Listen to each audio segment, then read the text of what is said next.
coberto de pelos. Ô Edson, você já conversou com gente que relata ter sido abduzida, né? Sim. E essas pessoas não teriam por que estar mentindo, né? Assim, elas até podem inventar uma história. Uhum. Só que, geralmente, quando a gente vai entrevistar essas pessoas, eu tenho toda uma técnica para saber se a pessoa está mentindo ou não. E você com um pouquinho de técnica, você sabe quando a pessoa está falando a verdade ou não. E assim, não fica apenas naquele depoimento único. Porque o que acontece? Daqui a um tempo, passam 5 anos, eu chego para a pessoa e pergunto, lembra aquela vez que você me contou? Me conta de novo. Aí a pessoa vai contar. Pra ver se bate. Para ver se bate, se ela aumenta alguma coisa, se ela elimina algum detalhe, entendeu? Porque isso também pode ser um determinante e mostrar para mim que ela está inventando alguma coisa ou não. Mas teve pessoas ao longo da minha investigação que elas sempre repetiram a mesma coisa, sempre. Nunca aumentaram nem diminuíram nada, é aquilo. O caso Tasca, por exemplo, o caso Antônio Vilas Boas, o caso do José Florencio, que foi a primeira abdução em Campinas. Então, essa turma que passou por uma abdução, por uma experiência traumática, realmente experienciou, realmente viveu aquele tipo de situação. Então, é verdade. Teve algum que ficou com alguma sequela, alguma coisa assim? A maioria fica, né? Ou sequelas psicológicas ou físicas. Né? Queimaduras, marcas, você chegou a ver isso daí na pessoa mesmo? O próprio capitão Irangê Holanda, que foi da Operação Prata, ele ficou com um chip implantado na pele, no braço.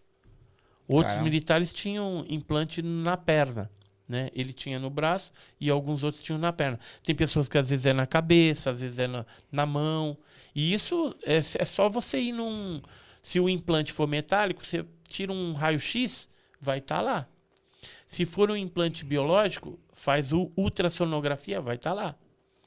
E as queimaduras, né? Você viu isso na pessoa mesmo, a queimadura? Na pessoa.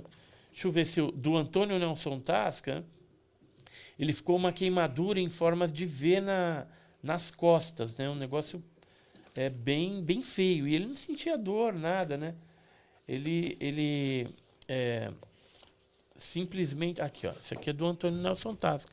Ele ficou com essas marcas aí nas costas, de queimadura. Só que o médico falou assim, era para ele estar sentindo uma dor tremenda nisso daí, não sente nada. Né? E outras pessoas aí tem implante, né? Aí o implante é colocado na mão.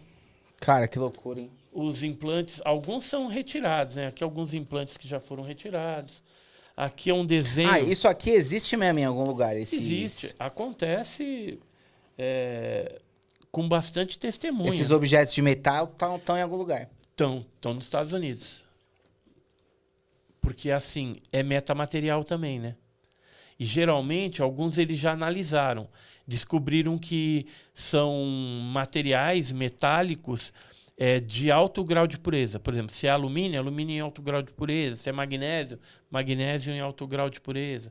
Aqui, ó, mais outras testemunhas que ficaram com sequelas. Elas tiveram câncer. Porque foram expostas ao campo do objeto, um objeto em forma de diamante. Isso é o caso Cash-Landro, né? Conhecido caso Cash-Landro. E aí depois o cabelo de uma das mulheres caiu, a outra teve câncer de pele na mão, tudo. Elas tentaram processar o governo norte-americano, mas não ganharam, infelizmente. Porque junto com esse objeto tinha alguns helicópteros negros que eram de propriedade da USAF, né, da Força Aérea Norte-Americana. Então ela tentou no processo justificar que aquilo poderia ser algum experimento secreto norte-americano, mas aí o governo negou. Como ele não reconhece oficialmente o fenômeno, elas acabaram perdendo o processo lá nos Estados Unidos na época, porque elas queriam processar porque tiveram câncer, né? Sararam depois, mas foi um perrengue, né? Graças a esse objeto. Agora, esse objeto era o quê? Esse objeto estranho que os helicópteros negros estavam em volta. Era um armamento secreto norte-americano, ou era uma nave já capturada que eles estavam fazendo algum teste, ou eles estavam cercando um objeto voador não identificado. Quer dizer, existem 3 hipóteses aí, né, que até hoje a gente não sabe qual que foi a verdade. No Brasil tem muita gente que já foi abduzida? Tem bastante. Muita gente. E atualmente continua, só que não continua como abdução. Continua como visita de dormitório, né? A pessoa está dormindo no quarto dela à noite, seja na cidade ou no campo, e os seres entram para dentro. Pousa no telhado, para do lado da casa, entra para dentro, faz o que tem que fazer e depois vai embora. Aí, pra você que tá no seu quarto agora, ó, pega esse corte aí, pega esse corte aí. E é assim, algumas pessoas relatam que à noite vê aqueles serzinhos pequenininhos em volta da cama.